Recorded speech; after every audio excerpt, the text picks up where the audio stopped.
Alright, thank you very much. Hello everybody, it's your good friend Pozzible here, and I'm back in action with another look at two movies that I've been able to watch recently. This is a double movie review of two of probably some of the worst movies out there to date. That said, these are also firsts when it comes to the world of movies. That is something that's easily said when you think about it. To be able to really say that this was the first time we were able to do something like this, and when we finally did it, we set the bar so low. It was amazing that people kept missing it every time they jumped it. We're talking, of course, about video game movies. These did not start off very well. And to this day, what has it been now? 22 years later, it's still something we are struggling to perfect or even get accepted, And it all started here with Super Mario Brothers. People say they're tired of the reboots, the remakes, they're, rehashing of all the old stuff. And back in the day, that was still just as true then as it is now. That said, to attempt to take a new genre, or at least a popular genre, and try to, switch the genre. Take a movie, Super Mario Brothers, and make a movie out of it. Take the game, Super Mario Brothers, make a movie out of it. New concept. Okay, people really wanted this to work. Sadly, it didn't. You got to start off with, British-born actor Bob Hopkins with Colombia-born actor John Leguizamo as they play Italian plumbers Mario and Luigi. They're just going about their normal lives, trying to be plumbers, trying to make a living, when they run into the incredibly cute Samantha Mathis, who plays Daisy. And Daisy, as you know, is Luigi's girlfriend in the video games. She doesn't know it yet, but she was actually a dinosaur. No, I didn't say she liked dinosaurs. She is, in reality, a dinosaur. And this is where the movie starts to fall apart almost immediately. You're in this world, it's in Manhattan, and there's also like a Dino Manhattan, but everyone there looks human. You're supposed to get the idea that the dinosaurs somehow survived the meteorite, got put into another dimension, and were altered altogether. Now you would hope that they would look like this. This is King Kumba. Unfortunately, they look like this. Dennis Hopper as King Kumba. Yeah, didn't really go over very well. They wanted to make the change. You got this idea. Remember, this was the first time it was done. So you have a choice. Do you make it ridiculous, cartoonish, playish, the way the fanboys would like it? Or do you go for realism, give them motivation, make them look normal? Unfortunately, the reason why this movie failed is because it tried to do both at the same time. They tried to make everyone look real, and yet at the same time tell us that they were dinosaurs and that they weren't humans, while at the same time trying to make them look like this. This is supposed to be a Goomba, if you can believe that. Now, Goombas were the mushroom enemies of Mario Brothers. But remember, it's all about dinosaurs now. And, don't get me wrong, Mario, back in the day, even to this day, he's not the best source material for a movie because the structure is different. It's not about the story or the plot. It's about the action. It's about your reflexes. Now you're in a whole different medium, and it just doesn't fly.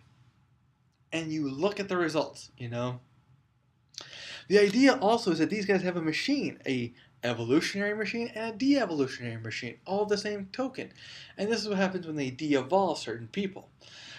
This also comes down to the boots. The boots had no purpose whatsoever because they didn't really do anything except help them jump once or twice. That said, the boots are about, because jumping is what this thing is about. And so they give you the boots to put in the jumping, but it was a total waste of time, even for a movie like this, and that's saying something. Here is my final complaint about the Super Mario Brothers. This is Iggy and Spike. You know them because this is Iggy. This is Spike. These are just two guys in suits trying to act stupid at first until Kumba makes them very intelligent. He actually gives them super intelligence, and they're able to figure things out very quickly.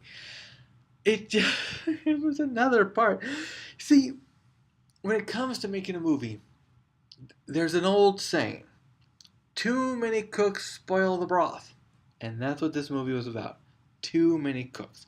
They try to throw in everything, but you couldn't make it look like the way it looked like in the video game.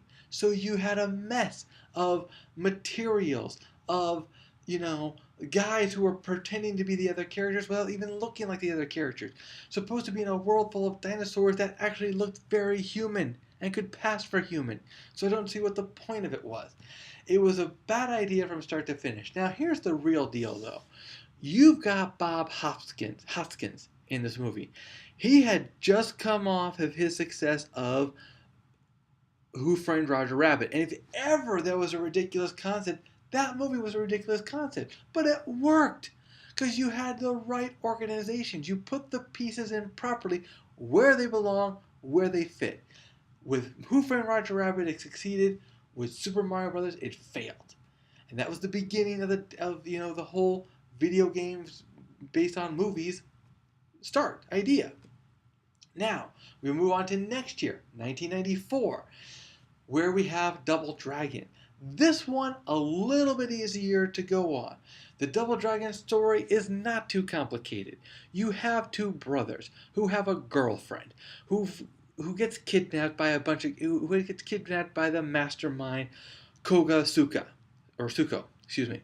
And they drag her to the main layer. They had to fight their way through California, set in the future, after the California earthquake totally desolated the land, and nobody wanted to go near it because of all the radiation. Some people stayed behind. Do you remember 1999? Do you remember Batman and his, what was that thing called? No Man's Land? Okay? This happened 5 years before that. Nobody wanted to go near California because of all the radiation, but these guys just didn't want to leave it because it was their home. So you have the basic premise. Very simple. So how do you blow it? Because let's face it, shouldn't it be a no-brainer that you have, the kung fu fighting, going to save the damsel in distress?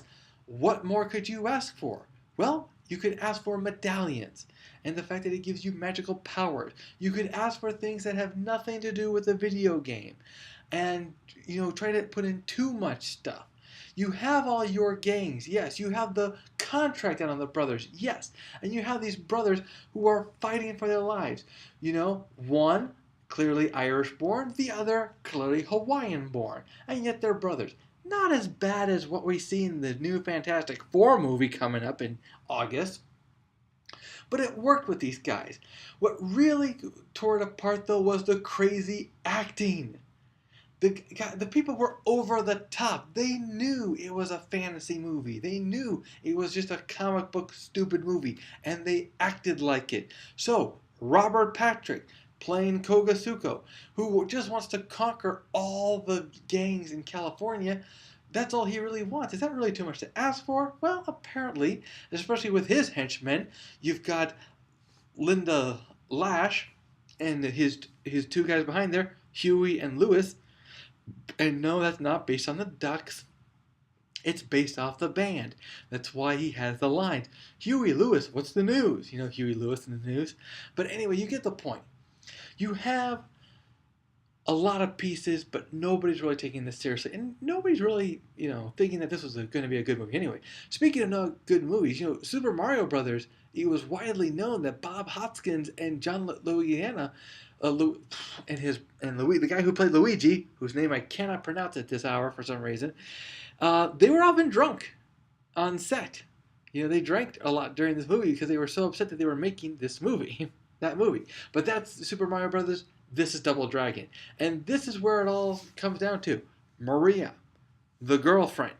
We wish this is what she was like during the movies. Instead, she was like this. Here, she's supposed to be a badass in her own right. Her father is the chief of police, but they can only do so much. So what does she do? She formulates her own vigilante group to help battle the crime, which doesn't do very well because she doesn't have the brothers helping her until the end of the movie. They decide to can't tell you what happens at the end. That'd be too much of a spoiler. But the point is, you get the typical happy ending, and I forget which one she decides to wind up with, but it doesn't matter. What really hurts the movie are moments like these. Moments where you have the monster in the movie who gets betrayed and wants to join the good guys for whatever reason. It's a big hunk of mess that added in too much stuff that nobody took seriously, and you felt it. Of all the movies that could have actually may have been something, you had something here. It was a simple premise. Martial arts movies are not complicated. Watch Breaker Breaker one day. It's nothing confusing. But they decided to add in too much stuff, and they decided, it was a question. How much humor do you put in an action movie? Well, it was still 1994, so the answer was a lot. Did it ruin a movie? Oh, yeah, big time. And when you kept changing gears and trying to go after here and trying to make it felt heartfelt when the cops decided they're going to join the fight after all, just doesn't fly. And that was a shame with Double Dragon. These movies are passes, obviously. If you ever have a chance to watch Super Mario Brothers or Double Dragon, I highly recommend not watching them. Don't get me wrong, they have a big fan following. They have a big cult fan following because they're just that bad that some people think they're good. And that's what I was hoping for. That's what I was going for. But no, unfortunately, these were movies that were so bad, they're pretty bad. They're actually very horrible. And that was a real shame because I really was hoping that they could be worthy. Okay, guys, that's it for me for today. We'll see you at the theaters.